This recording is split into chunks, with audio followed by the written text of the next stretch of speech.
कि ये uniform civil code से सबसे ज्यादा अगर तकलीफ होगी तो हमारे हिंदू भाइयों को होगी। हमारे हिंदू भाइयों को और बहनों को पैगाम देना चाहता हूं कि आपको नरेंद्र मोदी कहां से आ रहे हैं, दिखा तो रहे हैं कि मुसलमान को सबक सिखाएंगे मगर नुकसान देश का होने वाला है। हमारे पास मुसलमान हैं, जमहूरियत है, आपको राय रखने का अख्तियार है, मुझे भी राय रखने का अख्तियार है। और जो लोग आज नरेंद्र मोदी के इशारों पर कठपुतली बनकर नाच रहे हैं, मैं तुमको सरकारी मुसलमान पुकारता हूं। इन गुलामों का यह मसलक है कि नाकिस है किताब कि सिखाती नहीं मोमिन को गुलामी की तारीफ। कहा खुद बदलते नहीं, कुरान को बदल देते हैं, हुए किस दर्जे के फकीयान हरम बेतौफीक। ये वो लोग हैं। अब आप देखेंगे दिल्ली में एक फंक्शन होने जा रहा है। याद रखो, शरीयत रास्ता है, तरीकत मंजिल है। शरीयत पर कोई कॉम्प्रोमाइज नहीं किया जा सकता। दरमियान मौजूद है।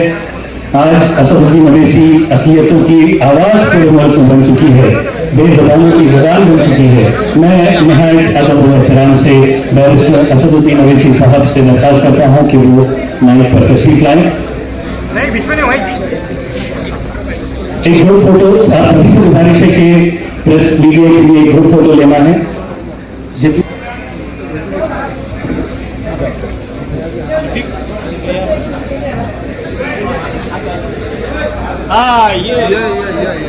हो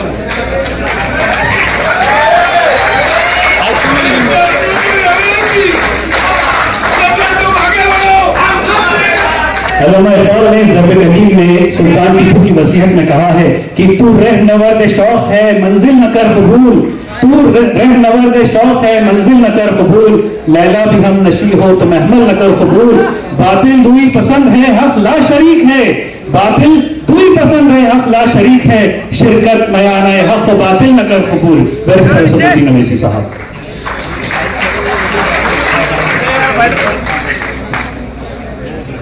सामने वाले बैठ जाओ, पीछे बैठ जाओ भाई।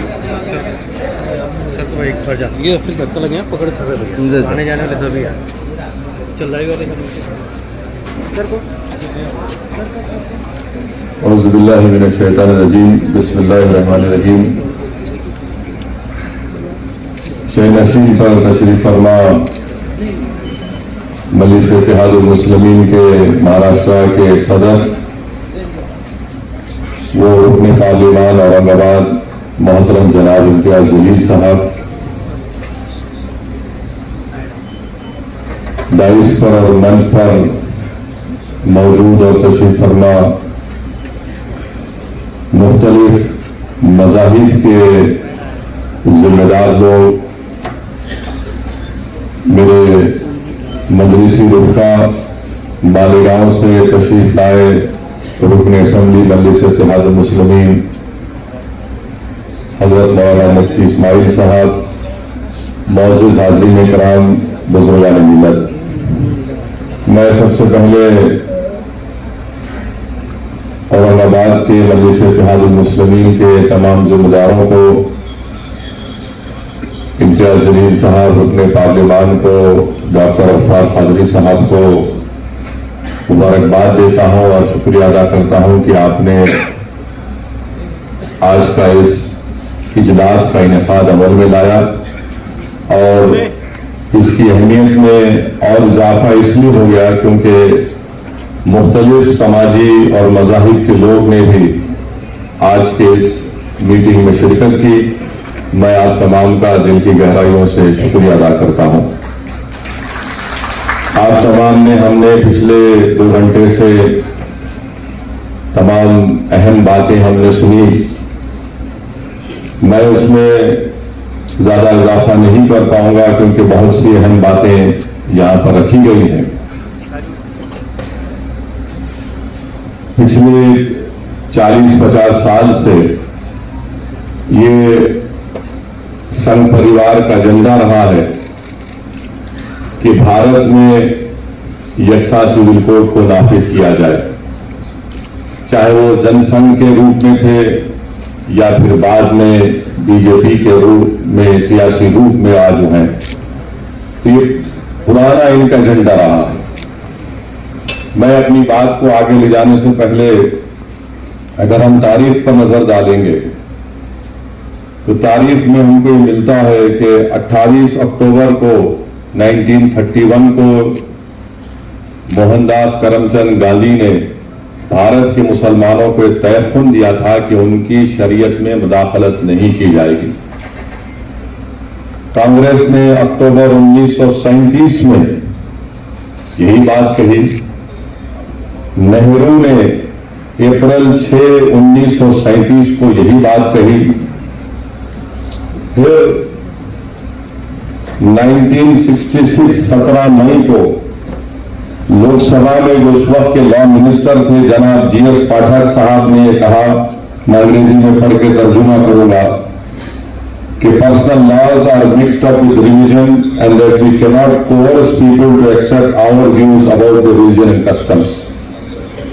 उन्होंने ये उस वक्त के पाठक साहब कानून के वजीर थे, मंत्री थे, उन्होंने लोकसभा में यह कहा 17 मई 1966 को कि पर्सनल लॉज मजहब के साथ जुड़े हुए हैं और हम यानी हुकूमत आवाम पर दबाव नहीं डाल सकती कि वो हुकूमत के सोच को अपने मजहब और कस्टम को छोड़ दे, यानी अपनी हुकूमत की जो व्यूज है वो हुकूमत किसी को मजबूर नहीं कर सकती कि वो अपने मजहब को और अपने कस्टम को छोड़ दें। यही बात अगस्त 29, 1963 को उस वक्त के लॉ मिनिस्टर A.K. सेन ने भी कही थी। लोकसभा के अंदर खड़े होकर दो लॉ मिनिस्टर ने बात कही थी। अब यहां पर बार बार यह कहा जाता है कि जैसा कि अभी यहां पर जिक्र किया गया, मुफ्ती साहब ने कहा कि हमारे वजीर आजम ने कहा कि कैसे एक घर में दो कानून रह सकते हैं। मैं इस बात का इकरार करता हूं कि भारत के प्रधानमंत्री सबसे ज्यादा पढ़े लिखे और हम सब थम्सअप हैं, मगर भारत के प्रधानमंत्री को शायद ये नहीं मालूम कि इस मुल्क में आज भी नॉर्थ ईस्ट में एक ऐसा स्टेट है जहां पर क्रिमिनल प्रोसीजर एक्ट अभी भी अप्लाई नहीं होता, CRPC अभी भी अप्लाई नहीं होता। इस मुल्क में आज भी ऐसे कवानीन है कि मुफ्ती इस्माइल साहब मालेगांव से निकलकर अरुणाचल प्रदेश नहीं जा सकते जब तक कि उनको परमिट नहीं दिया जाता। हमारे वतन अजीज में ये भी कानून है कि कोई भी औरंगाबाद से उठकर हिमाचल प्रदेश की एग्रीकल्चर जमीन नहीं खरीद सकता। हमारे मुल्क में हमने कानून बनाया कि अगर कोई बड़ा मल्टीनेशनल कंपनी होगा तो वो अगर उन किसी कंपनीज में कॉन्ट्रैक्ट पर इख्तलाफात हो गए तो हम उसका फैसला आर्बिट्रेशन के जरिए सिंगापुर में करेंगे। ये हमने कानूनी सहूलत दी कि अगर दो कंपनीज में झगड़ा होगा तो हम इसका फैसला सिंगापुर में करेंगे। अब देश के प्रधानमंत्री ये जानते हैं या नहीं जानते हैं मेरे को नहीं पता है, मगर ये मौजूद है। और नागालैंड और मिजोरम को तो हमने आइन में 371 का जिक्र कर दिया। अच्छा, फिर ये भी आप देख लीजिए कि ये इस मुल्क की खूबसूरती है कि यहां पर मुख्तलिफ किस्म के लोग रहते हैं। ये बोलना कि यकसा सिविल कोड जनसंघ और RSS की शुरू से साजिश ये रही कि भारत की सबसे बड़ी अक़लियत मुसलमानों की एक मजहबी शनाख्त को खत्म कर दिया जाए। और मैं आज आपके दरमियान में खड़े होकर खुलकर कह रहा हूं कि बाज अगर हमारे जिम्मेदारों को मुस्लिम पसल्लल्लाह बोर्ड से इख्तलाफ है तो इख्तलाफ रखिए आप, मगर एक बात याद रखिए कि ये जो शरीयत application act 1937 dissolution of marriage act 1939 है, ये आपको इस बात की इजाजत देता है कि आप कुरान और सुन्नत के मुताबिक अपनी जिंदगी को गुजारें। अगर ये आपसे छीन लिया जाएगा तो फिर आपका नुकसान होगा इसमें। तो इसलिए इसको पर्सनल लॉ बोर्ड से अगर किसी इख्तिलाफ में रखिए, मगर इससे ऊपर उठकर देखिए इसको आप। अच्छा, जब आइन बनाया जा रहा था, जब आइन बन रहा था, ये दोनों कानून को नहीं हटाया गया। 1937 का 39 के कानून को नहीं हटाया गया था। आइन बन गया और ये कानून का हिस्सा भी बन गया। तो जो बात अंबेडकर और उस कमेटी में आइन बनाने वालों ने नहीं सोची, आज भारतीय जनता पार्टी सोच रही है। और मेरा मानना यह है कि मैंने शुरू से कहा और आज भी कह रहा हूं कि अंबेडकर से बड़ा संविधान को समझने वाला आज तक कोई पैदा नहीं हुआ, ना पैदा होगा। ये एक बात। अब जो अहम बात यह है कि ये बोला जाता है कि दुनिया में कहां पर है दो कानून, बताओ आप। तो हम उन लोगों को बताना चाह रहे हैं जो भारत के लोगों को बेवकूफ समझते हैं। इंग्लैंड में जाइए आप, मैं पढ़ा हूं इंग्लैंड में। इंग्लैंड में दो क्रिमिनल लॉ है, स्कॉटलैंड का है, इंग्लैंड का है। क्या मुल्क कमजोर हो गया? फिर बोलते नहीं यहीं पर तुमको पर्सनल लॉ है। नहीं, गलत। पड़ोस में श्रीलंका है, वहां पर पर्सनल लॉ है, श्रीलंका में है। अच्छा, फिर आप दुनिया में बोलते कहां है बताओ?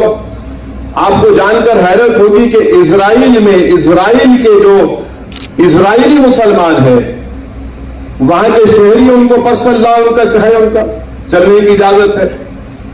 फिर सिंगापुर में है। अब आप बताइए, फिर ये बार बार ये झूठ फैलाया जाता है कि नहीं सिर्फ भारत में इनकी तुष्टीकरण हो रही, ये नहीं है। अब मैं आपके सामने जो बातें रखना चाह रहा हूं कि ये यूनिफॉर्म सिविल कोड से सबसे ज्यादा अगर तकलीफ होगी तो हमारे हिंदू भाइयों को होगी। और वो क्यों होगी मैं बताता हूं आपको। मैं कानून का हवाला देकर, क्योंकि बहुत सी बातें कही गई हैं, मैं कानून का हवाला देकर हमारे हिंदू भाइयों को और बहनों को पैगाम देना चाहता हूं कि आपको एक सहूलत दी गई है। हिंदू मैरिज एक्ट 1955 में सेक्शन 5, सब सेक्शन 4 और सब सेक्शन 5 में, उसमें यह कहा गया कि शादी उन लोगों में नहीं हो सकती जिनमें सपिंदा रिलेशनशिप हो, मगर आगे जाकर कहा गया however there is an exception carved out if there is a custom or usage. यानी आप इन माने अगर आपके हिंदू भाइयों में है कि अगर उनके वालिद के 7 नस्लों में और मां की तरफ से 5 नस्लों में कोई रिश्तेदार है तो शादी नहीं होगी, मगर उसका एक्सेप्शन दे दिया, यानी उसका एक्सेप्शन उनको दे दिए। अब आप ये एक्सेप्शन खो देंगे, क्योंकि जब यूनिफॉर्म सिविल कोड अगर आएगा तो एक्सेप्शन कैसा मिलेगा आपको? अगर आपका कस्टम है तो फिर मेरा भी कस्टम है, याद रखिए आप। तो यकसानियत कैसा होगी? अगर पैदा करना है तो कैसा होगा? ये आपका नुकसान होगा। दूसरा सेक्शन 7 है ceremonies of Hindu marriage act का, कि आप अपनी शादी अपने कस्टमरी राइट्स के तहत, यानी आपके जो रिवायती हैं उसके तहत आप करें। यूसीसी आएगा तो सेक्शन 7 चला जाएगा। सेक्शन 29 सेविंग्स का क्लॉज है, वो चला जाएगा। और सेक्शन 2 सबसेक्शन 2 है जो शेड्यूल्ड ट्राइब्स को एग्जाम करता है, उनको ये कहा जाता है, उसमें कहा गया कि Hindu marriage act scheduled tribes पर अप्लाई नहीं होगा, तो फिर ये हमारे शेड्यूल्ड ट्राइब भाइयों का भी नुकसान होगा। फिर सेक्शन 3 का डेफिनेशन है जिसमें ये बताया गया कि कस्टम एंड यूसेज क्या है, वो आपसे चला जाएगा हमारे हिंदू भाइयों से। और तमिलनाडु के हमारे हिंदू भाइयों को मैं कहना चाहूंगा कि Hindu marriage Tamil Nadu amendment act 1967, इसमें अंग्रेजी में पढ़ता हूं, सेक्शन 7 उसमें डाला गया 1955 के कानून में। क्या कहा गया? Introduce a special provision regarding Suyamariyathai and Seerthirutha marriages, और उनके जो कस्टमरी रिचुअल्स हैं उसके तहत करेंगे। अब जब यूनिफॉर्म सिविल कोड लाया जाएगा तो आप इस चीज से महरूम हो जाएंगे तमिलनाडु में। फिर हिंदू सक्सेशन एक्ट पर आ जाइए आप। हिंदू सक्सेशन एक्ट ये कहता है कि सेक्शन 5, ये देखिए सेक्शन 5 आप लूज कर देंगे। माने अगर किसी को एक स्टेट है, किसी को एक को दे दिया आप, एक आदमी को, और इसका मिसाल दे रहा हूं, बीजेपी के जो शाही खानदान के लोग अभी बीजेपी मध्य प्रदेश में है, भाई और उनके मरहूम भाई और बहनों में आज भी कानूनी केस चल रहा है। नाम लूंगा तो फिर मीडिया वाले 6 बजे से मेरा निकाह शुरू करेंगे, तो अक्लमंद को इशारा काफी है। तो ये कानून अगर आप यूसीसी आएगा तो हिंदू सक्सेशन एक्ट 1956 का सेक्शन 5 चला जाएगा आपका। और फिर आप आ जाइए section 6 devolution of interest in को पार्सनरी प्रॉपर्टी, ये भी गायब हो जाएगा। इससे नुकसान हमारे हिंदू भाइयों को होगा। क्यों होगा? क्योंकि जॉइंट हिंदू फैमिली में को पार्सनरी है वो ज्यादातर मिताक्षरा कानून पर है। अब मुसलमानों को समझने की जरूरत है कि हमारे हिंदू भाइयों में 2 स्कूल ऑफ थॉट है, एक दया भागा है, एक मिताक्षरा है। तो अब ये होगा तो फिर ये मिताक्षरा के स्कूल ऑफ थॉट से आप लोग महरूम हो जाएंगे। और फिर हिंदू अनडिवाइडेड फैमिली, यानी अगर कोई हमारे हिंदू भाई को सहूलत दी गई है, सिवाय सिर्फ हिंदू भाइयों को, कि वो अगर कोई बिजनेस शुरू करे, कारोबार, वो हिंदू अनडिवाइडेड फैमिली में उनको टैक्स से रिबेट मिलता है इनकम टैक्स में। और अगर यूसीसी आएगा तो हमारे हिंदू भाइयों को 2015 का इनकम टैक्स का ये रिकॉर्ड बताता है कि 3065 करोड़ रुपया का उनको टैक्स रिबेट मिला। अब ये कैसा रहेगा फिर यूसीसी में? ये हमारे हिंदू भाइयों को सोचना पड़ेगा। फिर आप आ जाइए, सेक्शन 2 है उनका, सबसेक्शन 2 है, सेक्शन 3 है। अच्छा, हिंदू माइनॉरिटी गार्डियनशिप एक्ट है, सेक्शन 6 चला जाएगा, सेक्शन 6 चला जाएगा हिंदू माइनर के ताल्लुक से। फिर Hindu adoption and maintenance act 1956 है, उसमें एक बात कही गई कि अगर आप किसी को एडॉप्ट करना चाहते हैं, गोद लेना चाहते हैं, तो कानून तो यह है कि आप किसी को गोद लेंगे जो जिससे शादी नहीं हुई। मगर यहां पर हिंदू भाइयों को एक एग्जेम्पशन दिया गया कि अगर आपका कस्टम है कि वहां पर किसी की शादी भी हो जाती, तब भी हम उसको गोद ले सकते हैं, ये आप इससे महरूम हो जाएंगे। और 15 साल से ज्यादा भी है, अगर कस्टम है तो आप ले सकते हैं, आप उससे भी महरूम हो जाएंगे। तो ये बात समझने की जरूरत है। और अगर आरएसएस ये समझ रही है कि मुल्ला जी को निशाना बनाएंगे, तो भाई साहब आप हमारे नाम पे किसी और का नुकसान कर रहे हैं आप। और आप ये मत समझिए कि बातें सब नहीं निकलेंगी, आज निकल चुकी हैं, कल भी निकलेंगी। अब हमारे सिख भाई यहां पर बुजुर्ग बैठे हैं, उन्होंने अपनी तकरीर में अपने गुरु का फारसी शेर पढ़ा। मैं उनको आपको बताना चाह रहा हूं सर, इसमें आपका कैसे नुकसान होगा सिखों का। आपके पास 2012 में आनंद मैरिज एक्ट लाया गया, आनंद कराज, आपको सहूलतें दी गई सिखों की तहजीब और आपकी आइडेंटिटी को बरकरार रखने के लिए। अगर यूसीसी आएगा तो आनंद कराज चला जाएगा सर, आप समझिए इस बात को। मैं तो शुक्रगुजार हूं शिरोमणि गुरुद्वारा प्रबंधक कमेटी का, इन्होंने साफ और वाज़ेह अल्फाज में कह दिया कि हम यूसीसी को कबूल नहीं करेंगे। ये आनंद कराज जो हमारे सिखों का एक मजहबी हिस्सा है, वो आप उससे महरूम हो जाएंगे।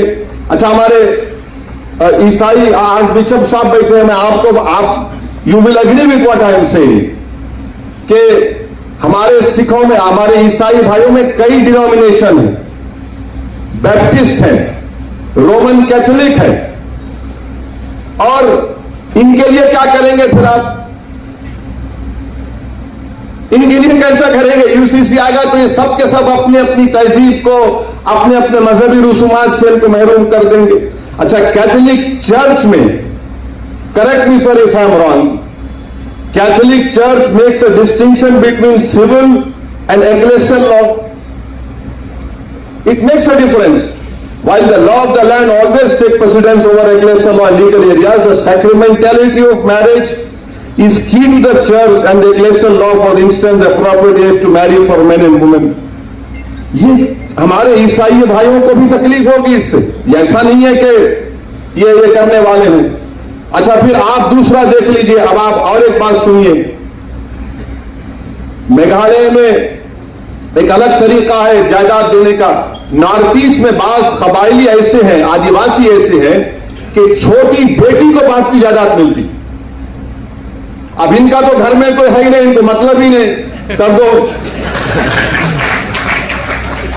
फिर अब आप ये देखिए कि हमारे मराठी कम्युनिटीज में मराठास है, कुंडीज है, मालीज है, महार्स है, यहां पर भाई की बेटी की शादी बहन के बेटे से होती है। आप निकाल देंगे क्या इसको? बोलो आप। अच्छा, फिर ये क्रॉस कजन शादियां होती गोंड में और हमारे आदिवासी में जो हिल्स है नॉर्थ और सेंट्रल इंडिया में। अच्छा, फिर आप देखिए कि झारखंड में छोटा नागपुर टेनेंसी एक्ट है जो जमीन की जो हुकूक है आदिवासियों की उसकी हिफाजत करता है।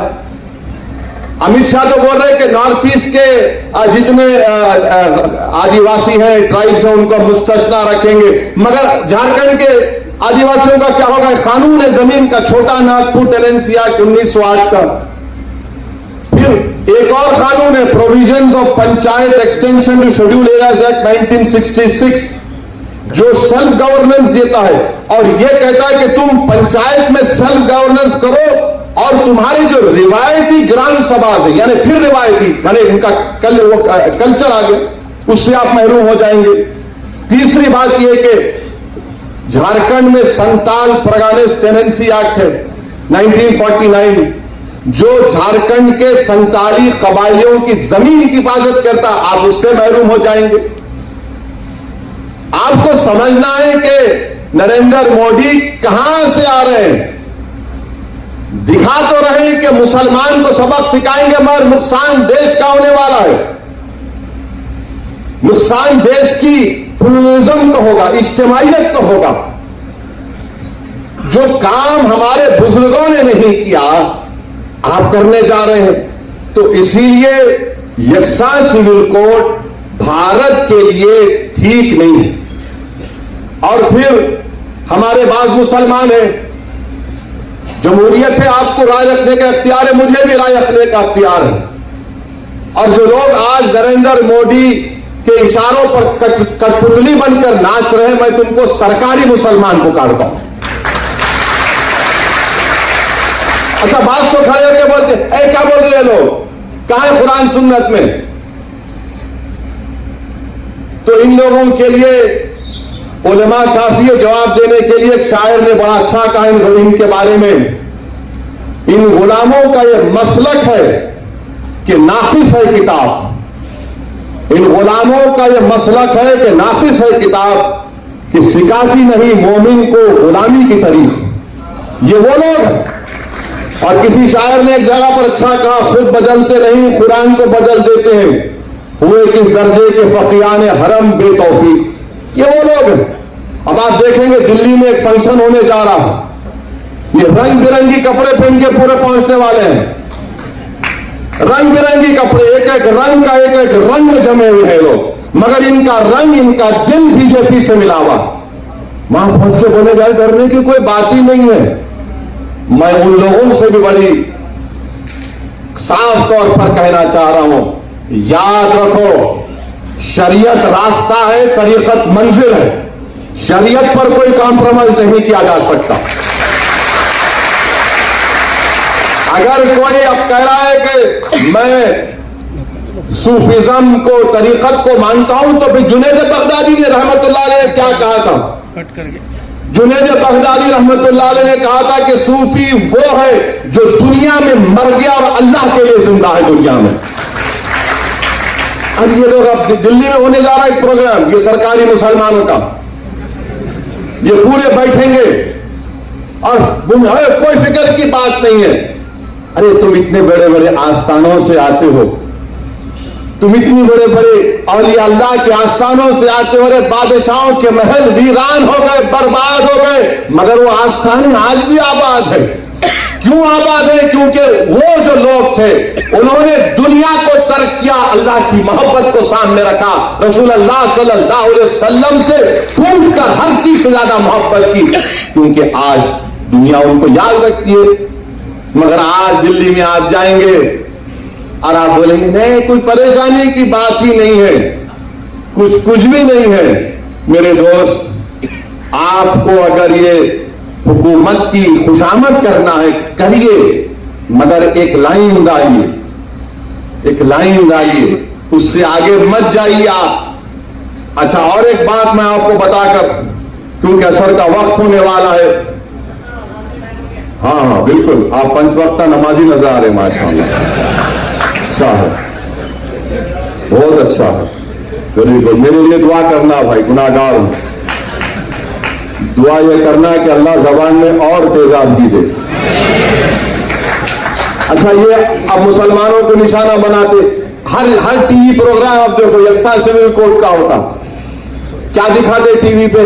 बुरखे में जा रहे बहन हमारी बेटी, अरे मुसलमान टोपी पहन के जा रहा, इनको ऐसा है, ये बड़े तकलीफ में है, इन पे जुल्म किया जा रहा है, जायदाद में हिस्सा नहीं दिया जा रहा है। मैं चैलेंज के साथ कह रहा हूं, दुनिया में अगर सबसे पहले किसी ने किसी महिला को जायदाद में हिस्सा दिया तो वो रसूल अल्लाह सल्लल्लाहु अलैहि वसल्लम इस्लाम है। इस्लाम ने कहा दो औरत को जायदाद में हिस्सा दो। मगर आप टीवी पे दिखाते बड़ा जुल्म हो रहा। अरे ये बिल्किस बानो का जुल्म तुमको याद नहीं आया? बिल्किस बानो को तुम भूल गए? ये जो बच्चों को जो नासिक में गाड़ी से उतारकर बॉब लिंचिंग करके मार दिया गया, उनकी कमजोरी तकलीफ याद नहीं आई तुमको? जिन बच्चों को हिजाब पहन के जा रहे हैं उनका हिजाब खींचा जाता है, वो तकलीफ याद नहीं आई आपको? अब ये बताना कि देखिए मुसलमान, अरे मेरे दोस्त सच्चाई ये है। और फिर और एक बात कि मुसलमान बहुत शादियां करते, कहां है रिकॉर्ड? बताओ कितने शादियां हम करें, बताओ, निकाल के बताओ ना, कितने शादियां मुसलमान करे, कितने शादियां हमारे हिंदू भाई करे, कौन कौन से कितने करे बताओ। अच्छा, जो करे उनके साथ उनकी जोड़ू नहीं रही थी।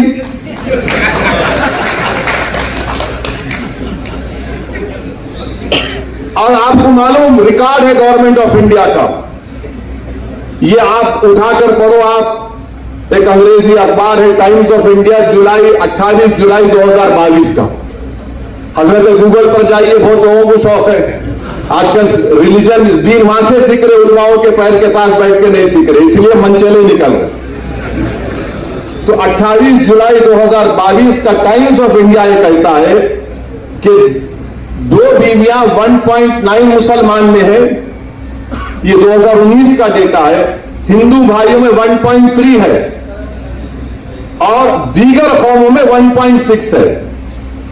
यानी ये जो परेशानी 2 बीवी की है, सिर्फ हमारी नहीं है, दूसरों के भी है। और हिंदू और मुसलमानों में 0.6 का फर्क है।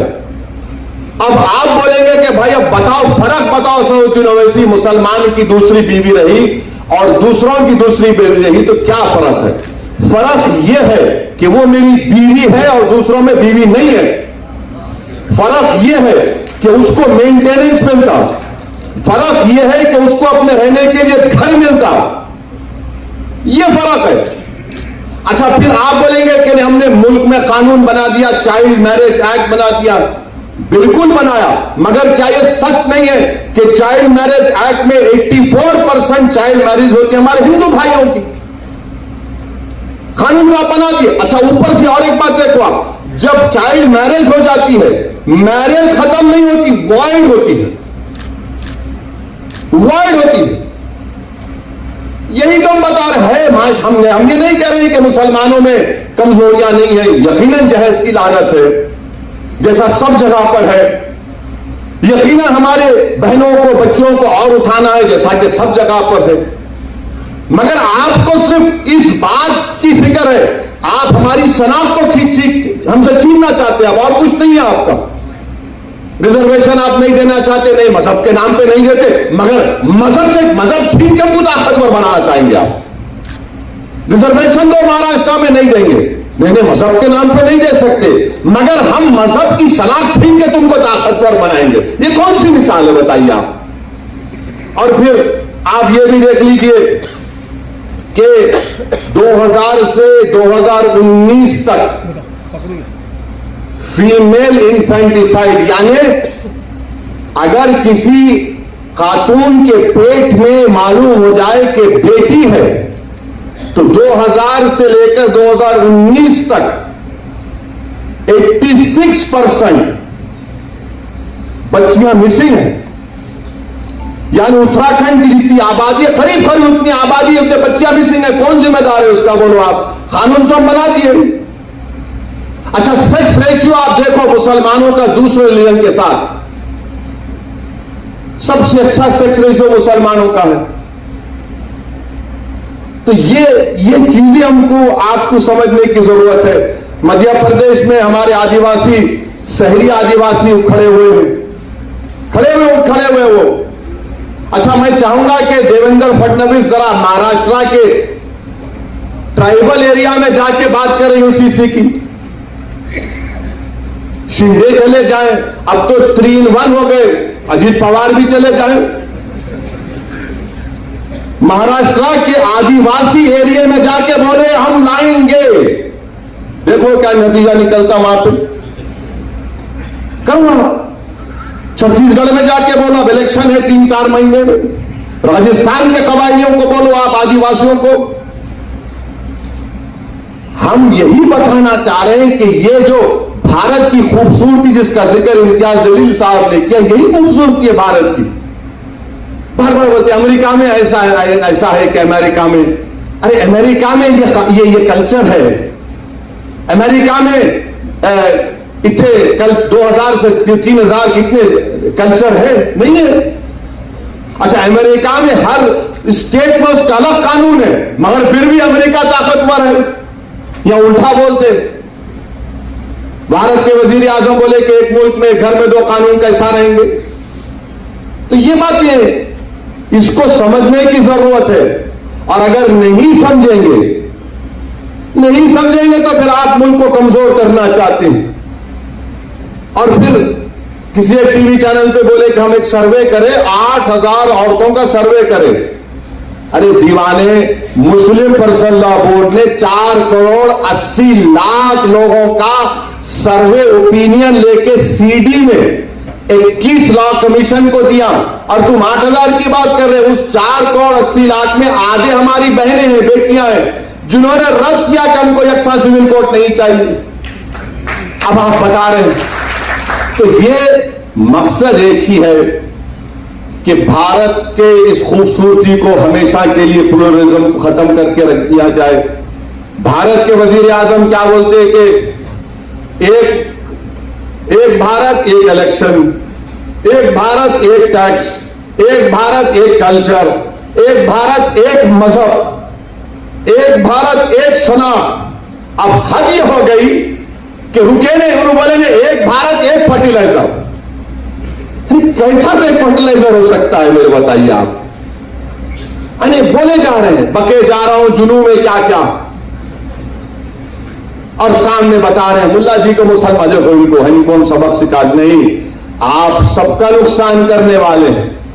तो इसीलिए हम तमाम को और खास तौर से हमारे हिंदू भाई बहनों को समझना पड़ेगा कि आपका कितना बड़ा नुकसान होने जा रहा है।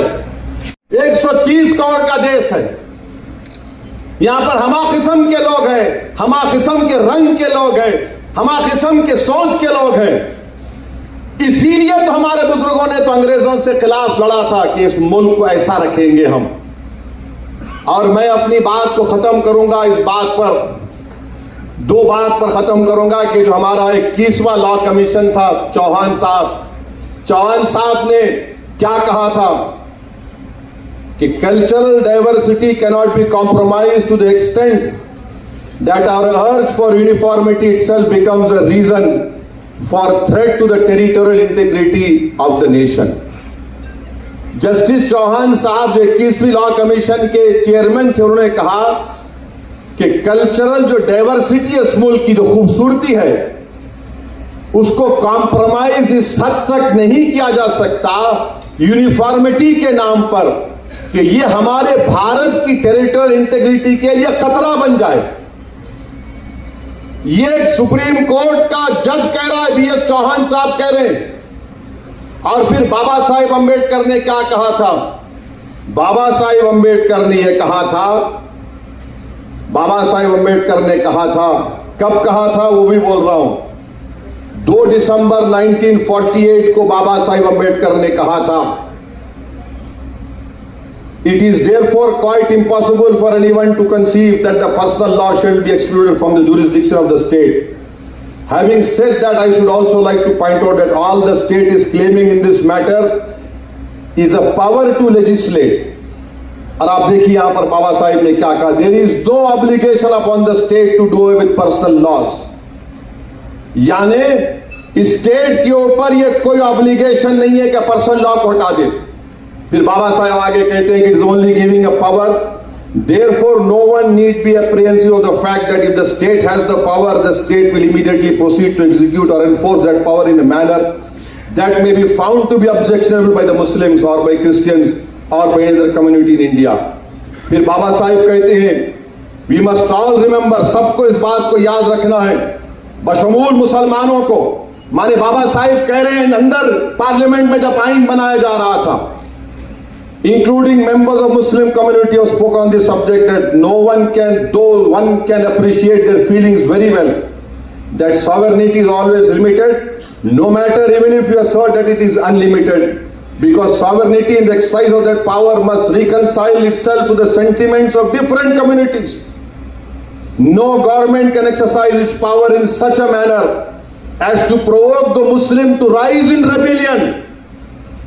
ये बाबा साहिब ने कहा कि कोई भी हुकूमत अपनी अख्तियारात को इस तरह से अगर इस्तेमाल करेगी कि मुसलमानों को प्रोवोक करे कि वो रोडों पर निकल कर आए, रेबेलियन करे, ये बाबा साहेब अंबेडकर ने कहा। और क्या कहा बाद में बाबा साहेब ने, I think it would be a mad government, ये बाबा साहेब अंबेडकर ने कहा था।